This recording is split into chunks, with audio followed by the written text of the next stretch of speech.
Be ready. 10 seconds to go.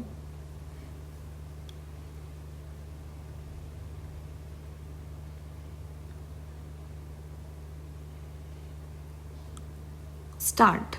We have now come to realize that it is easy to plan but difficult to plan within our resources. We have to cut our coat according to our cloth. When we came to office, I thought the first requirement in the country was external and internal security. You must have any plan unless there is security. I started planning for the integration of whatever remained of the country and also tried to secure peace because I found that the world had changed. We have tall talk of world peace, but there is no country in the world which is not in a disturbed condition. Even the countries which had freedom for centuries and which had never been slaves are in a disturbed condition. In this country, which won freedom only yesterday and which has a past legacy of so many disturbing elements, it is impossible to make progress unless we first restore order. On top of it came partition, which made our task difficult. We were just settling down when came the devaluation. Things are not entirely in our hands, even today, to plan for the progress of the country because we depend upon so many outside factors which govern us. The planners have to take into account many extraneous circumstances.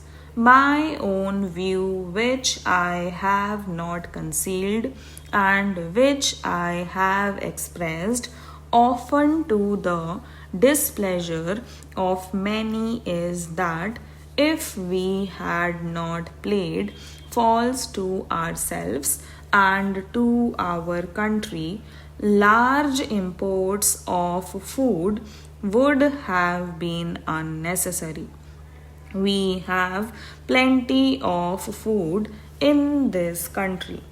5 or 10% of deficit in a huge country like this is not difficult to make up by increased production, by prevention of waste, by putting in maximum efforts to economize, and also by applying our hearts unitedly in the matter of giving up foodstuffs where they are surplus. There are some provinces which are surplus and others are deficit.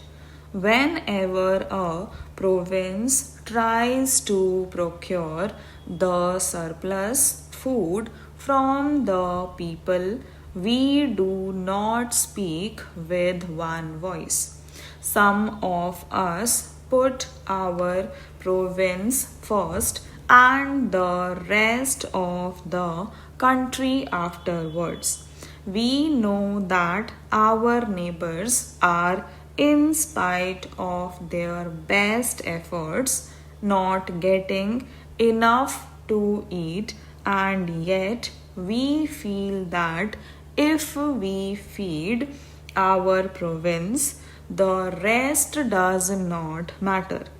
Considerable planning is required to make the presidents and chief ministers meet. Planning, however good, will not work till we realize our responsibility and till we feel that it is our obligation to help in the implementation of a scheme that has been planned.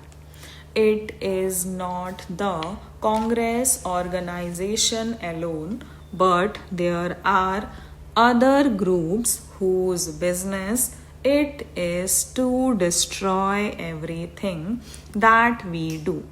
Their main function is to find fault with everything we do, however good it may be. There are some groups who are bent on creating disruption and dislocation and go to the length of creating chaos, committing murders and dacoities, removing rails, and tampering with communications. These are matters of great concern. On that account, considerable amount of strain has been placed on the government. In spite of all that, we have to large extent restored order, and this has been appreciated by the people who come from outside. This is practically the only stable country in the whole of Asia, and it is one place where we can stem the tide of aggression and disorder. Many have expressed admiration for the work that has been done, but that work would not last unless we have enough food in the country to feed our people. Machinery will not solve the problem because millions of idle hands who have no work cannot find employment on machines. India's planning must necessarily differ from the planning of highly developed and industrialized countries. India is primarily agricultural country, and in a country as thickly populated as India is, idleness is the greatest disease. Gandhiji's planning was therefore of a different kind, and it was difficult. But it is difficult to plan on a non industrial basis also. We must industrialize our country quickly and efficiently in certain directions.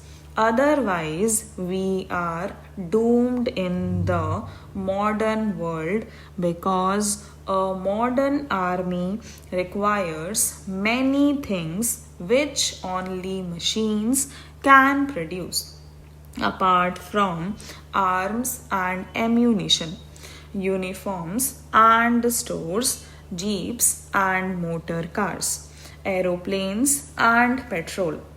If industry is not developed in the country, we have to depend to external sources. If the world succeeds in bringing about conditions in which no country requires an army, then the scheme of self sufficiency in villages would be the ideal thing to work for.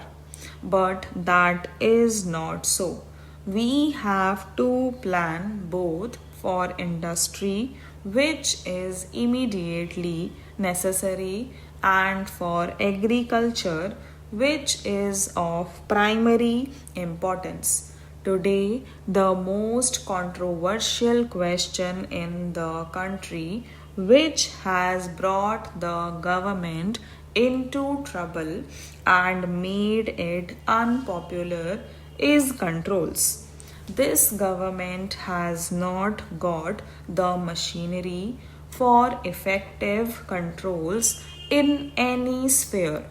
It has got barely enough staff to run the administration. Stop.